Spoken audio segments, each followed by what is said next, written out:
আজকের এই ভিডিওতে আমি আপনাদের সাথে শেয়ার করব চরিত্রহীন নারী চেনার 8টি উপায়। তাই সম্পূর্ণ ভিডিওটি না টেনে মনোযোগ সহকারে দেখার জন্য অনুরোধ রইল। সুন্দরভাবে জীবন কাটাতে চরিত্রবান স্ত্রীর অনেক বেশি পরিমাণে প্রয়োজন হয়ে থাকে, কারণ আপনার ঘরে যদি আপনার স্ত্রী চরিত্রহীন হয়ে থাকে তাহলে আপনার কাছে প্রতিটা দিন নরকের থেকেও বেশি কষ্টকর হবে।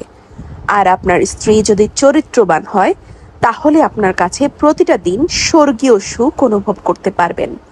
মূলত এ কারণেই চরিত্রবান সঙ্গী নির্বাচনের কোনো বিকল্প নেই। আজকের এই ভিডিওটি যদি আপনি মনোযোগ সহকারে দেখে থাকেন তাহলে অবশ্যই আপনি বুঝতে পারবেন কোন সব মেয়েরা মূলত চরিত্রহীন হয়ে থাকে। তবে এইসব লক্ষণগুলো যেসব মেয়েদের মধ্যে দেখা যায় তারাই যে 100% চরিত্রহীন বিষয়টা এমন নয়। এর মধ্যে কিছু চরিত্রবান মেয়েও থাকতে পারে যাদের মধ্যে এইসব বিষয়গুলো লক্ষ্য করা যেতে পারে। তাই আজকের এই ভিডিওটি আপনার জন্য খুবই গুরুত্বপূর্ণ। সম্পূর্ণ ভিডিওটি না টেনে মনোযোগ সহকারে দেখতে থাকুন। একই সময়ে বহু পুরুষের সঙ্গে সম্পর্ক রাখতে চায় এমন নারীর সংখ্যা দিন দিন বেড়েই চলেছে। বিশ্বস্ত একজন নারী যার সাথে ঘর বেঁধে সুখে জীবন কাটানো যায় এমনটা খুঁজতে রীতিমতো ঘাম ছুটে যায়। তাই অনেক পুরুষের জীবনকে সুন্দর করতে একজন চরিত্রবান সঙ্গীর বিকল্প নেই। যারা জীবনসঙ্গী খুঁজছেন তাদেরকে অবশ্যই জানতে হবে অসৎ নারী চেনার উপায়। তাহলে চরিত্রবান সঙ্গী নির্বাচনে আপনি অনেকটাই নিরাপদ থাকবেন।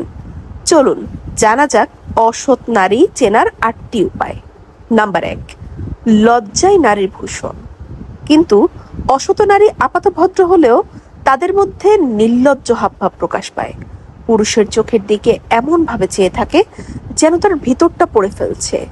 নারীর ওই দৃষ্টি পুরুষের সর্বনাশের কারণ। এমন মেয়ে থেকে সাবধান, এরা কখনোই পুরোপুরি বিশ্বস্ত হয়ে ওঠে না। নাম্বার 2, মাথার চুল নিয়ে নাড়াচাড়া করতে শুরু করে কথা বলার সময়। পুরুষকে বাধ্য করে তার রূপের দিকে নজর দিতে। ইচ্ছে করে ইঙ্গিতবাহী পোশাক পরে আসে মানুষের সামনে যাতে সহজেই আকৃষ্ট করতে পারে।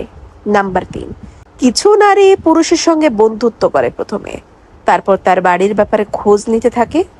যেহেতু এই নারীকে পুরুষ সহজেই বিশ্বাস করে নেয়, নিজের সম্পর্কে তাকে সবই বলে ফেলে।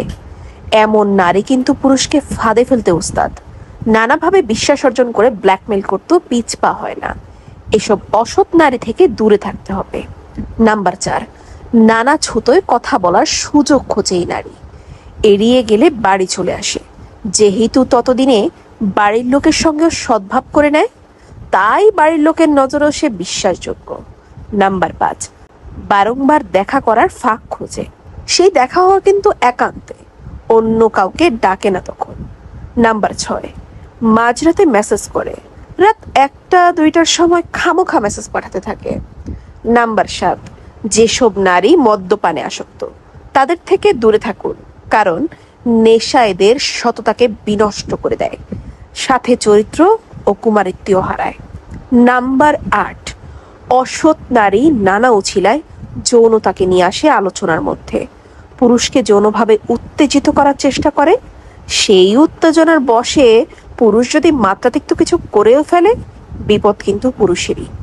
এই নারী কিন্তু অবলীলায় দোষ চাপিয়ে দিতে পারে পুরুষের ঘাড়ে। ভিডিওটি সম্পূর্ণ দেখার জন্য অসংখ্য ধন্যবাদ। ভিডিওটি যদি আপনার কাছে ভালো লাগে তাহলে একটি লাইক, একটি কমেন্ট এবং এই রকম সব ভিডিও পেতে চ্যানেলটিকে সাবস্ক্রাইব করে বেল আইকনটি বাজিয়ে রাখবেন। ধন্যবাদ।